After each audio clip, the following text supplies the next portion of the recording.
welcome to the Sports Our Life podcast. We are joined today by Josh Turek, who is a former wheelchair basketball player. He's played in the Parapan American Games, where he's won 3 gold medals. He's won 1 silver in the World Championships, and he's also a 4-time Paralympian, where he's won 2 gold medals and 1 bronze medal, and the bronze is his favorite. And he's also spent time playing professionally in Europe. And then most recently, he is a newly elected state representative from Iowa. And he's the first permanently disabled member of the Iowa House. So I know the Iowa House is very busy right now, so we really appreciate Josh taking time out of his busy day to be with us today. So welcome, Josh. Thank you. It's my pleasure. I'm happy to join you, and well done on the biography. That was all accurate. Good job. So I guess, what is the first big moment that you remember having to advocate for yourself? Oh, being disabled and permanently disabled, especially, I was born with spina bifida and being in a wheelchair. I can remember very early on having to advocate for myself. I can remember being in first grade, actually, and them putting me into the remedial classes just because I was disabled, and having to advocate and saying, hey, I understand what's going on. Just because I have a physical disability doesn't mean I have a mental disability. And also having to advocate for myself. I was bullied quite badly in public school. I actually ended up leaving public school in 6th grade because I was, and I remember advocating very much for myself there too, and saying, I'm not just going to put up with this. If the teachers and the administration aren't going to do anything, then I'm going to have to leave school. So there's been, from the very beginning, I think those of us in the disabled population, we learn very quickly that we're going to have to advocate for ourselves, because it's only those that raise their voices and advocate that end up actually making change take place. Yeah. So who did you look up to when you were young? Well, basketball was my passion, and so a lot of my heroes were basketball. Michael Jordan was one. My earliest memory of basketball was basically like watching the Dream Team in '92. So Larry Bird and Magic Johnson and all of those guys, and that's probably what inspired me to want to enter into the Paralympic space, and the Olympic space was really, that was what inspired me. But even closer to home, I think I've always been inspired as well from, like, my dad, and the amount of hard work that he put into things. And he always told me from the time I was a little kid that he didn't care what we got into, but whatever we got into, that we gave it 100%.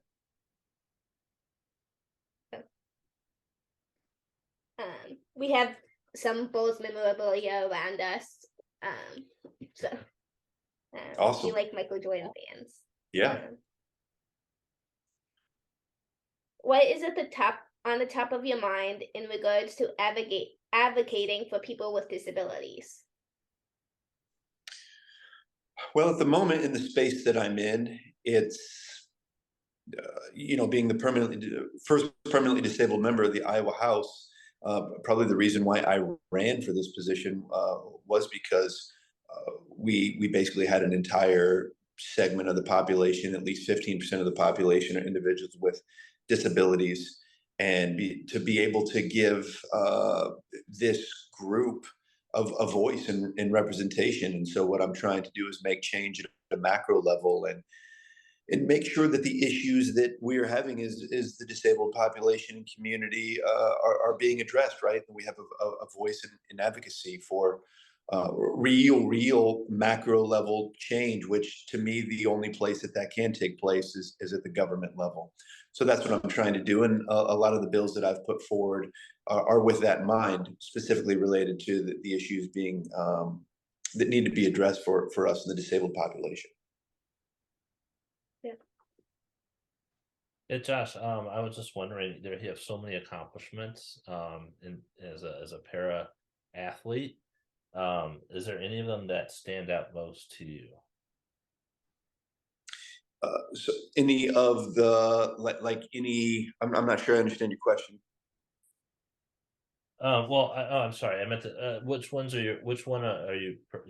Of your accomplishments, maybe as a para Oh, athlete, are you oh, proud of? I think in the athletic space, unquestionably, the greatest achievement is the gold medal, right? I mean, that's the pinnacle of our sport in wheelchair basketball is the Paralympics. It's the thing that all of us are striving for, and especially the fact that we had gone 28 years as a basketball nation without winning a gold medal, to be a part of that team, to not only win a gold medal but to win back-to-back gold medals. That is unquestionably the greatest accomplishment of my life.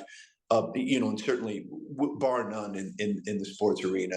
And maybe now I think I could consider winning this election, and by how close it was and how hard I worked, just because it's representing in what to me is a more meaningful way.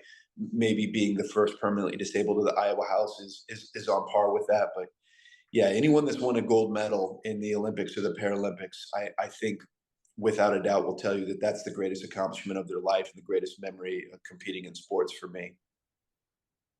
Do you have any memories that stand out from that experience? Yeah, a few. Certainly the first time that you ever do something is going to be the most meaningful, and so I'll never forget being in Athens and actually being able to put on the USA uniform for the first time. Um, Another memory for me that I think might be actually my favorite moment in in a singular game was in 2012 when we played the bronze medal game in London, in that O2 Arena, which is the largest arena in Europe.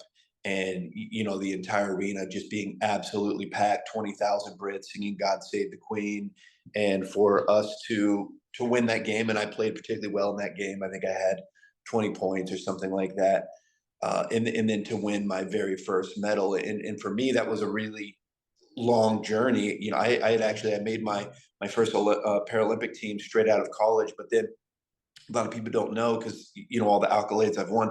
I ended up being cut 6 straight years from the national team, and so that journey for me, those 6 years without being there, to finally win that first medal, that bronze. That's why I say that bronze medal. That's as meaningful to me. And then obviously the gold medals, winning the very first one again is the most meaningful. That 2016 team to win and to go down as the greatest team to ever do it. The closest anybody came to us in that Paralympics was 18 points, and to see the flag raised up and to have my family and my friends there with me. My wife was there, my parents were there, my sister was there with me in Rio. That was meaningful. And then the last one, right? That was the end of the journey for me. And so my very last memory, participating in sports and in wheelchair basketball, was winning the gold medal in Tokyo. And with that group of guys that we had been together basically that whole entire run for those 12 years, that was a perfect finish. And honestly, the majority of us in sports, we don't get to pick our finish line. Most of the time we're shown the door. And so for me to be able to have my very last game wearing a USA uniform at that very, very top level, and to finish with a gold medal, it was the storybook finish. It was a perfect finish. So those would be the ones that would stick out the most. That's fantastic. Charlotte and I were just watching the World Baseball Classic a little bit over the past couple of weeks, and I mean, I think one thing that stood out for me was the passion that some of these baseball players at the professional level haven't had a chance to represent their country, and just seeing the Yes. passion, right? And I think Yeah. our one of our favorite teams, the Cardinals, had over a dozen people representing different countries around the world, Yeah. and a lot of respect for each other for having that passion for representing your Yeah. country. Um, it, you know, Josh, one thing I noticed is a common theme here, representing your country as a para athlete, and then, going into service for your country, as a representative in Iowa. Is there a pattern there? Is there something connected to the values, with you growing up?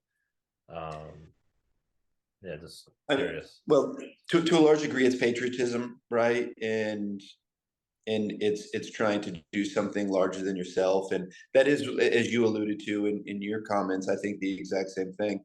The Olympic level sports, when you're representing your nation, and you see it the same as of like the World Cup, right, in soccer, which is the world's largest event, and then by athletes, right? It's the Olympics, and then the second largest event in all of sports in terms of total participants by athletes is the Summer Paralympic Games. It's much more meaningful, right? Because you're not doing it for money, you're not doing it for yourself, you're doing it to represent your nation, right? And but not only your nation, it's your state, it's your family, it's your friends, it's your community, and it was something that I never ever took for granted and was very meaningful to me. Every single time that I was able to put on that USA uniform, I would always take a minute and think about, you know, my country and what it meant to me, and having the true honor, right, of being able to put on, because only 12 of us are ever selected to represent our nation in wheelchair basketball. Just the enormous honor to be able to represent my country and my flag. Um, yeah, that's why Olympic level sports are the very best, because it's bigger than yourself. Yeah. So talking a little bit more about the advocacy side of things, and accessibility. You've been to many places in the world, some of which you've lived in and some you have traveled to. What would you say has been the most accessible place, or has had the best attitudes toward disability, and what would you say is the most challenging? Well, certainly some of the most challenging would be the first world countries, right? I mean, to a large degree, the level of accessibility oftentimes comes with the level of wealth of a nation, and so as you would expect, nations like the United States or nations within Europe are certainly going to be the most accessible. Some of the least accessible are like when I went to the Dominican Republic or Haiti, Northern Africa, like Morocco or Tunisia. These were areas that were particularly difficult to navigate. But by traveling the world, you learn a lot, and it teaches you not only about yourself, it teaches you about the world. It teaches you about the consequences of good policy and bad policy, right, within government. Is one of the great things about being here in America is that we have the ADA, which was sponsored by Tom Harkin, the great senator for 30 years from here in Iowa. And it's due to that, you know, so many of us in the disabled population actually have access to, you know, whether it's just basic transport or freedom of movement, education. It's incredible, and I always felt like living abroad, it made me appreciate what we had here back home in the United States.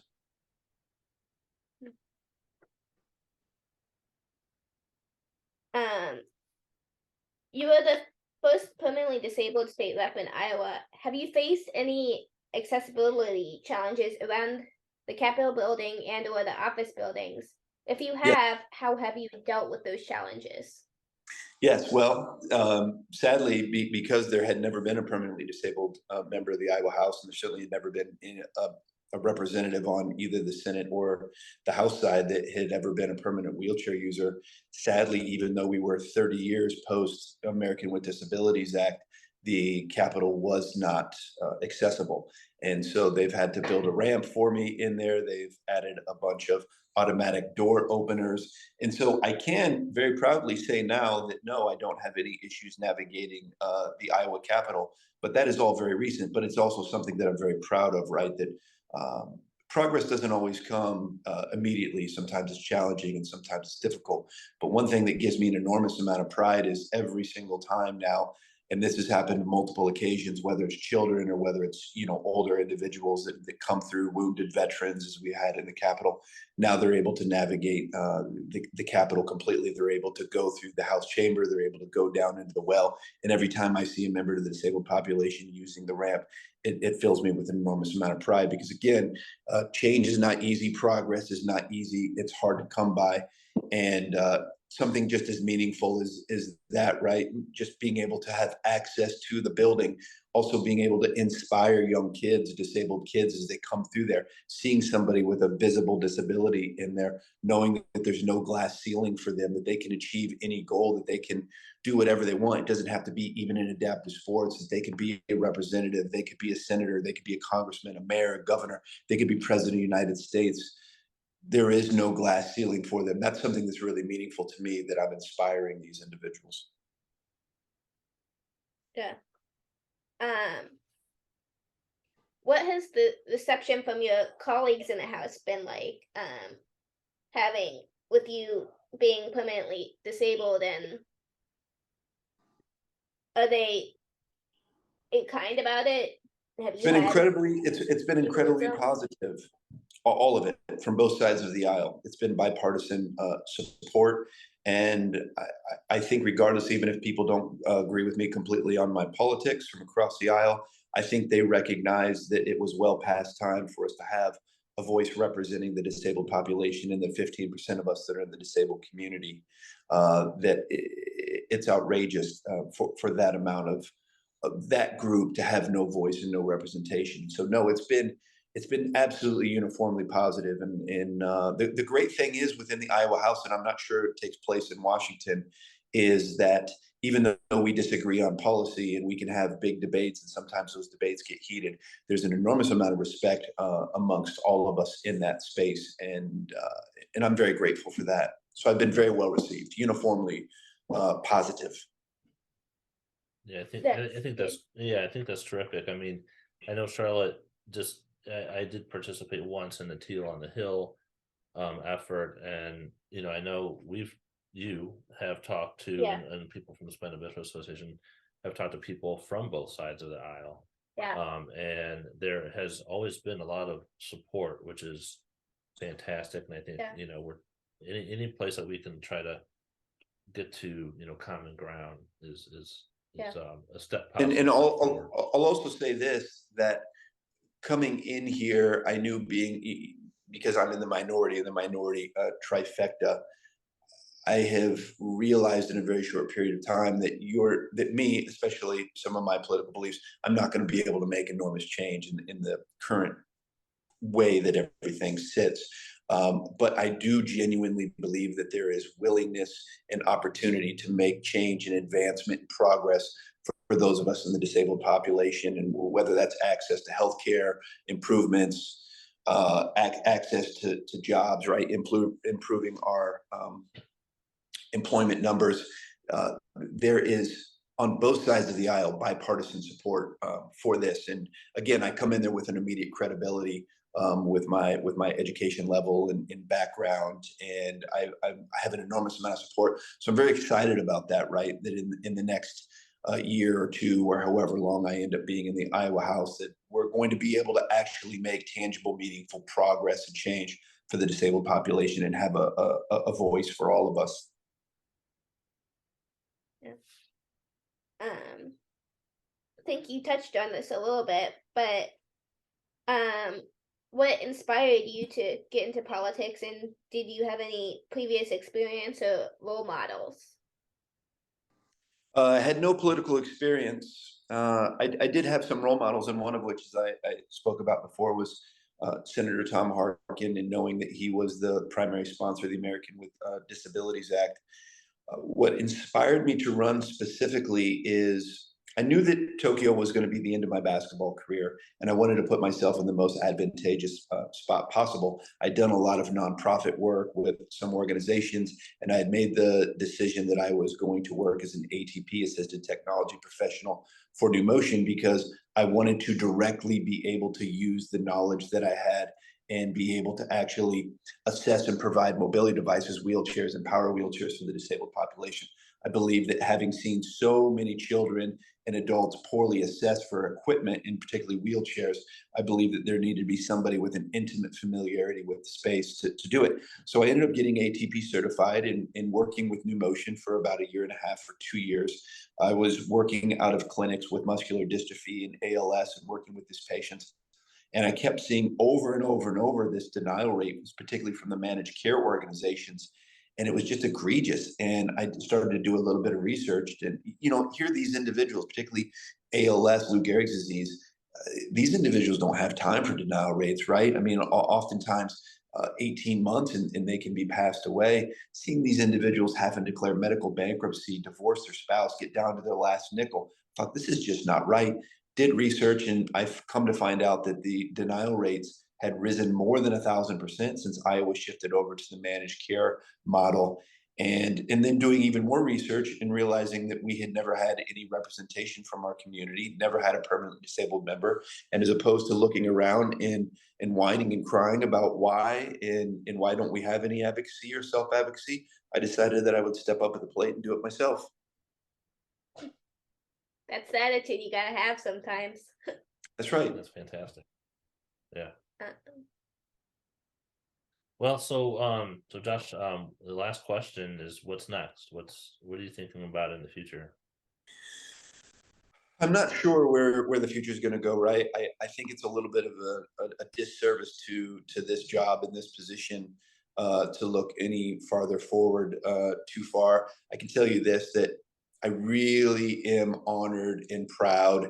I'm inspired every single day to go to the Iowa House, our beautiful capital. It's such a gorgeous building. And every day I go to work excited. I genuinely believe that this was the job that I was born to do. It fits my skill set, my personality, my passions perfectly. And it really is meaningful work. It's hard work. It's long hours. It's not a lot of financial reward.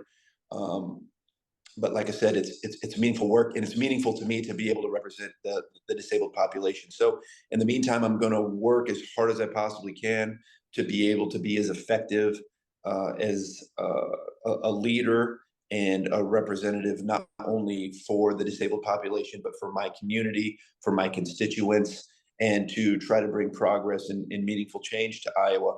And where that goes in the future, I have no idea, right? We're not even promised tomorrow. So I do not know. Maybe I think it's always been within my nature to try to achieve the maximum level. So maybe you'll see me at some point someday make a stab at a next level up. What that means exactly, I don't know. I would be perfectly happy and content to stay in this role as well for the foreseeable future, because I truly do love the work and I love the position. Yeah, I think that's fantastic. And you never know what doors are going to open down the road if you don't That's try right. something like you did. Becoming the first disabled person to represent, Iowa. a district in Iowa, and it sounds like people in your district, they've got a great person, representing them, and that they know that you've got their backs. Yeah, I'm doing my best to be a quality representative, and to do it with as much professionalism as possible, and that's all that you can ask from any representative. And I certainly am. I'm working as absolutely as hard as I can to provide a voice not only for our community but for my personal community and my constituents, and to put forth meaningful change in progress, because there's a lot needed, particularly for us in the disabled population. And I will continue to do that. And if anybody out there that's listening to this podcast, if there's anything that you're dealing with or any issues that you would like to see addressed, feel free to contact me at my legislative email, and I will do my best to address anything or do anything I can to help. That's why I'm here. So that's fantastic. I think once we put the show notes together, we'll make sure to include that information for people. Yeah, absolutely. And feel free to throw on any of my, whether it's my Turek for Iowa or my Facebook page or my personal Instagram page, whatever. I'm more than happy to help out any way I possibly can. Yeah. Great. Thanks for joining us. Yeah, my Josh. pleasure. Nice to meet It's an honor to join you all. you. Yeah, thank you. Have a terrific rest of your evening. Thank you for your time. Yep, you as Try well. to Take care, relax guys. some of it. I know you're very busy. Yeah. Long days with this legislator. Most of the days I'm starting work about 7:30, and then you can see I've still got the suit on and everything. A lot of days I'm not finished until 9 or 10 p.m. But like I said, it's long hours, but I'm really proud and honored to be able to be in this position. So thank you again. Thanks. Bye, guys.